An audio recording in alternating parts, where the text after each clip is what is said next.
د شپږم ټولګي پورته د نجونو ښوونځي پرانیستل کیږي. په سلامونو مو هرکلی کوم. زموږ یوټیوب چینل ته په خیر راغلی. که غواړئ په بشپړه توګه معلومات ترلاسه کړئ نو ویډیو راسره تر پایه وګورئ. د طالبانو د پوهنې وزارت وایي چې د شپږم ټولګي پورته ښځینه زده کوونکو د ښوونځیو د پرانیستلو په اړه مهمې غونډې کړې دي. طالبان تر شپږم ټولګي پورته نجونو ته ښوونځیو ته د تګ اجازه نه ورکوي. د طالبانو د پوهنې وزارت ویان عزیز احمد ریان دویچې ته وویل چې تر شپږم ټولګي پورته ښځینه زده کوونکو پر مخ د ښوونځیو د خلاصون لپاره پرله پسې غونډې شوې دي چې ډېر ژر به ښوونځي د ښځینه زده کوونکو پر مخ پرانیستل شي.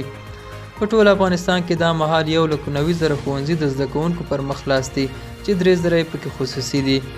د پوهنې وزارت ویان وایي چې د ښځینه ښوونکو شمیر هم بشپړ دی چې تر اوسه یادو ښوونځیو کې 2,92,000 نارینه استادان شته چې 92,000 یې ښځینه ښوونکي دي او خپلې درسي چارې مخته وړي. د طالبانو د پوهنې وزارت ویان زیاته کړه له لومړي ټولګي تر شپږم ټولګي پورې ټول 22 لکه ښځینه زده کوونکي ښوونځیو ته ځي او 14 لکه ښځینه چې له شپږم ټولګي پورته زده کړې ځنډېدلي دي ډېر ژر به یې پر مخ ښوونځي پرانیستل شي.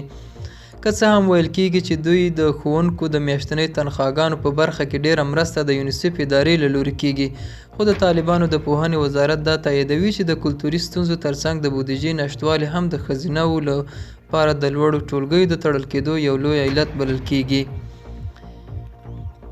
په کابل کې د سیاسي چارو شنونکي وحید الله غازي خیل دویچې ته وویل چې طالبانو ژمنه کړې ده چې له شپږم ټولګي پورته ښځینه زده کوونکو پر وړاندې به ښوونځي پرانیزي. ده وویل طالبانو وویل چې د روان وضعیت او کلتوري ستونزو له امله یې ښوونځي همداسې تړلي پاتې کړي وي.